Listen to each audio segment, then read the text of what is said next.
Ready? Get set. Go. With exponents, take a look. See here, we've got a couple different things. First of all, understand this. If I say x to the 0 power, you're going to tell me the answer to that is what? 1. Anything to the 0 power is 1. Why? I really don't like what's going on with this board. I don't know why. Anything to 0 power is 1, no matter what it is. If I had A, B, C to the 0 power, the answer to that is A, B, C to the 0 power is 1. Wrong. Teacher tricks you again.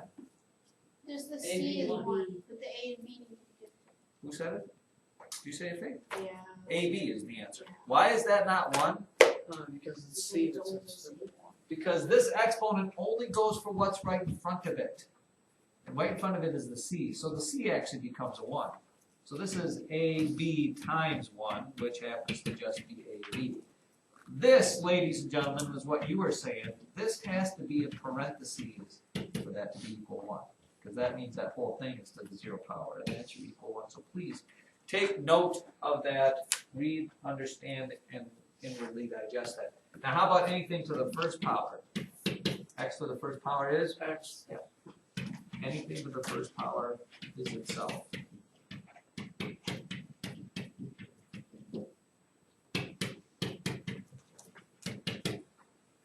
How about this one? This is what the book says. See if you can come along. X to the m over x to the n. What do you suppose the book says the answer to that is, if you were simplifying that? What do you do when you have the same base with exponents that's a division problem or a fraction? So let me do numbers. What if it was x to the 8th power over x to the 5th power? What's your answer? X to the 3rd. Anybody have a right answer? Why do I feel like you're so close to me? Could you back up 1 square? Wait, you choose it. What's the answer to this? Tyler says x to the 3rd. Is that true? No. Tyler says no to his own answer. Huh? It's division, right? It is true. It's true. Thank you. It is x to the 3rd. I just wanted to make sure. Because what Well, is they this? said, how about an answer that's right, so I thought it was wrong. You have 8 x's on top, and you have 5 x's on bottom. And 5 of those cross off with 5 up there, so it is x to the 3rd. So like I said, what is the answer to this then? X to the N minus N. yeah, m minus n. And that's how you can actually get negative exponents, which we don't like, because if you have a more number of x's on the bottom than on top when you do the subtracting. All right, ready? Here comes some more stuff. What about this? X to the m power to the n power. Are you catching on, Evelyn? X and X and then exponents on that. X to the n power. Putting numbers in there, that means this. What if I have x to the 3rd power, and I'm squaring that? What does that equal? 6. I Yeah, think. x to those two times themselves. X to the 6th power. Don't get that confused with this. X to the 3rd times x to the 2nd. That is not x to the 6th. That is x to the 5th. Wow, this is getting pretty deep. You ready for what we're actually doing here? Oh, here's one also you need to know.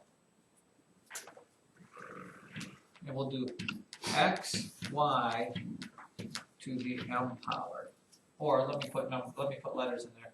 What if it is x, y to the 3rd power? What do you get if you have x, y to the 3rd power in parentheses? It's the same as, Evelyn. X to the 3rd, y to the 3rd. Right. You can split this 3rd power goes for everything in there, so you can separate it like this and have x to the 3rd, y to the 3rd without parentheses. Which means this is wave x to the m, y to the m. Now how about this? Y over x to the second power. What would that be? Well, Couple different ways you could look at it. Abram, you look like you have some sort of an idea. To get rid of the parentheses, what would I write? If I didn't have a lot of parentheses in there, it would be what? Y over x times y over x. Which is Y squared over x. y squared over x squared. You just take this exponent and apply it to both of those things. Now, most of you are saying this, what does this mean to me? Well, that means to me we have to be able to do this with letters and numbers. So here we go. Here comes problem L number hardo. Let's go right to the juggler. Write this problem down. 4xy squared squared. 4xy squared squared times 2x cubed y squared. 2x cubed y squared. Putting all of our infinite knowledge of exponents together there and using our PEMDAS, which is what? please excuse my dearest. Order of operations. The first thing you're supposed to do is simplify parentheses. You can't simplify. There's nothing you can do with the parentheses. Next you have to do is exponents. So what's it going to look like if I do this? What are my experts going to look like? And it doesn't matter which one you do first, but you got to take and get rid of this 2 and do this here. What do I get there, Faith, for this first parenthesis? 16x squared y to the 4th. There you go. Okay, it is 16x squared y to the 4th. This squared goes with everything in parentheses. So 4 squared is 16. X to the second power is x squared. And y to the second power squared is y to the 4th. You could also write it out like this. You're taking 4xy squared and multiplying it by 4xy squared. That's getting squared. You'll get this sort of thing here. This is still in parentheses, by the way, because then I'm going to have to multiply it by what I get over there. What do I get when I take 2x cubed y and square it? Abram Savage? 4x to the 6th power y squared. 4x to the 6th power y squared. Stop me there if that doesn't make any hide nor hair nor sense to you. And then, last but not least, you have to then multiply these things together. Carter Westfall, what do I get for my number when I multiply things together? 4 times 16? 4 times 16 is 32. No, 2 times 16 is 32. Double that. Double 32? That would be 30. How about 64. 64 is my number. X squared times x to the 6th is x to the 8th power. And then y to the 4th times y to the 2nd power is y to the 6th power. That is putting all of your infinite knowledge of exponents to work for you there. Ooh. Now, I'm going to let you do this one. I am going to guess, at best, 2, maybe 3 of you will get this problem correct without looking in the book, by the way. So don't look in the book. I want you to prove me wrong. Negative 5x to the negative 2 squared I hated it. times 3xy squared to the 4th.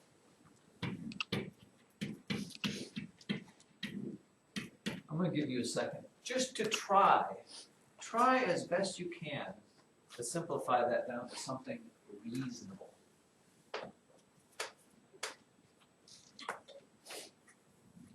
Like I said, my over-under was 3. So he's now consulting her negative exponent rules. Yeah.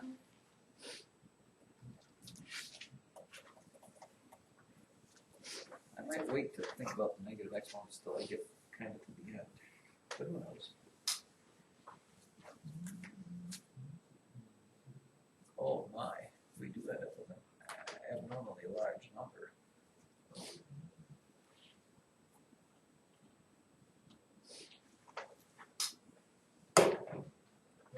More star in the heavens. No, that's not what it is.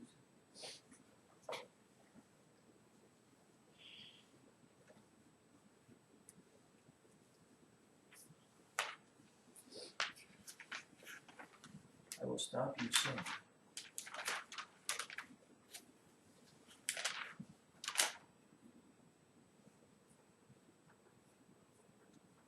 It may stop you